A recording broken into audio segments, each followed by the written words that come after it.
এক কালো যুবক রওজায়ে আতাহারের দিকে তাকিয়ে অঝরে কাঁদছেন এমন একটি ছবি সামাজিক যোগাযোগ মাধ্যমে ভাইরাল হয়েছে। অদ্ভুত মায়া জড়ানো কান্নারত যুবকের ছবিটি নবী প্রেমিকদের মনে দোলা দিয়েছে। কি সেই চাহনি, কি সেই আবেগ! হৃদয়ের সবটুকু আবেগ চোখের পানি হয়ে গলে গলে ঝরে পড়ছে। বিস্তারিত সঙ্গীতা শাহ, ডেস্ক রিপোর্টে। আফ্রিকা অঞ্চলের মানুষ সৌদি আরবে অনেক সম্মান পেয়ে থাকেন। তাদেরকে বলা হয় হযরত বেলাল রাদিয়াল্লাহু তাআলা আনহুর উত্তরসূরি। মক্কা মদিনার অলিগলিতে প্রায়ই দেখা যায় নীরবে নিভৃতে ওই অঞ্চলের মানুষ চোখের পানি ফেলছেন কিংবা আনমনে বসে আছেন। এই বসে থাকা কোনো সাহায্যের আশায় নয়, এভাবে চোখের পানি ঝরানোর দৃশ্য কোনো দুঃখবোধ থেকে নয়। এটা ভালোবাসার কান্না, হৃদয়ে জমানো আকুতি প্রকাশের ভাষা।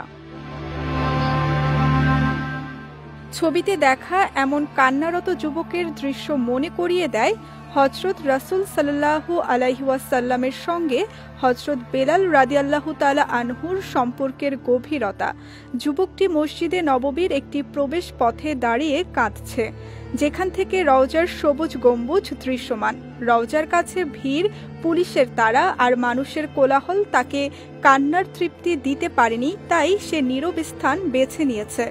কোনো এক ফাঁকে হয়তো কোনো শৌখিন ফটোগ্রাফার তার ছবিটি তুলে নিয়েছেন। ছবিটি পোস্ট করা হয়েছে হারামাইন পেজে। বিশ্ব মুসলিমের ভালোবাসার কেন্দ্রবিন্দু রাহমাতুল্লিল আলামিন, তার পদচিহ্নের বরকতে মদিনা শহর হয়ে উঠেছে সোনার মদিনা। পবিত্র এই মসজিদ ছিল মদিনায় নবী করিম সাল্লাল্লাহু আলাইহি ওয়াসাল্লামের সব কর্মকাণ্ডের প্রাণকেন্দ্র।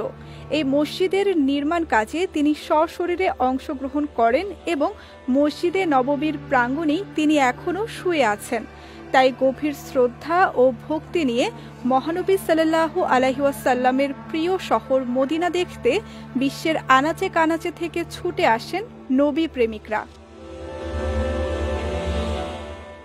আফ্রিকা অঞ্চলের যুবকটি এবারে হজে এসে রওজা শরীফের সামনে দাঁড়িয়ে অশ্রুসিক্ত নয়নে তাকিয়ে রয়েছেন রওজা পানে। যেহেতু হজের জন্য মক্কায় চলে যেতে হবে, তাই রাসূলের রওজা ছেড়ে যাওয়ার কষ্টে তিনি কাঁদছেন। মদিনার বিচ্ছেদের যন্ত্রণা চোখের পানিতে বুক ভাসাচ্ছেন। সঙ্গীতা শাহ, বিজয় টিভি, নিউজ ডেস্ক।